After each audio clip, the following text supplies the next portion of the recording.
So my first question immediately is, what made you come up with the creation of Joe for Soul and the whole outset of the world? Where did that inspiration come from?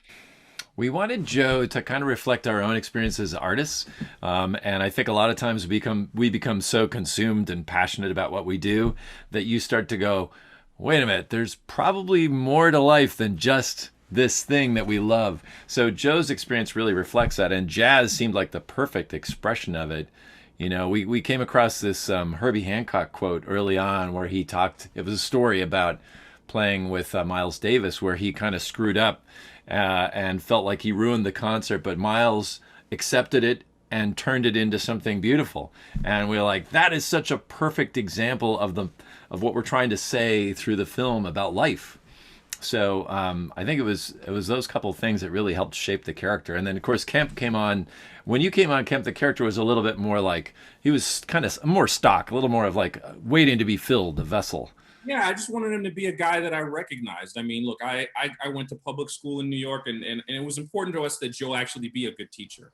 We didn't want him, but to be a good teacher, he couldn't be a pushover. The best teachers I had with like knucklehead public school kids, they're witty, they're quick wits, and they're able to kind of control the room by like meeting kids at their level, which is another great thing about having a Jamie Foxx. You know what I mean? Yeah. Once you really think about what you want Joe to be, which is not your stock protagonist. It's like he's actually pretty good at being a teacher. He's actually not completely lacking in confidence. He's just had some bad breaks. And in that way, he's a very different than a lot of the protagonists that you see. I just look back into my own experiences, as both a student and as an adult, as like a middle-aged man from New York City, and just, and tried to feed as much of that as I could into writing of the character. I also wanted to ask, there obviously are themes of mentorship throughout the film. What role did mentors play for you in your life coming up? And especially you, Dana, I want to ask you, as a woman and a producer in this industry, what type of development did mentorship help for you?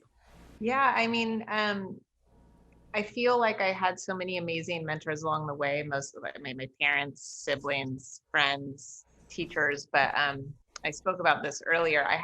There was one volleyball coach I had in high school that really, I wasn't the best on the team, but he just really made me believe in myself and trust my gut. And I've been thinking about him a lot lately. So I think he's probably who I'd say is my favorite mentor.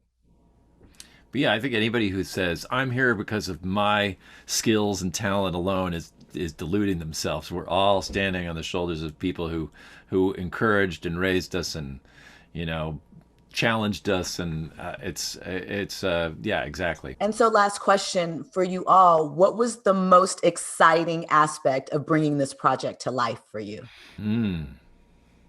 I'd say the music is is so exciting. I hope people get really good speakers for their home system so that they can turn it up really high.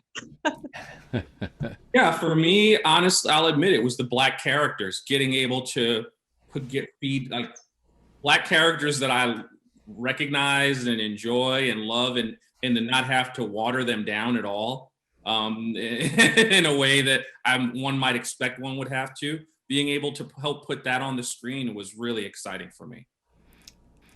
I think for me, it was starting with such an abstract, esoteric theme, and hearing from people who are moved by the film that it spoke to them. That's just fantastic. It doesn't get better than that.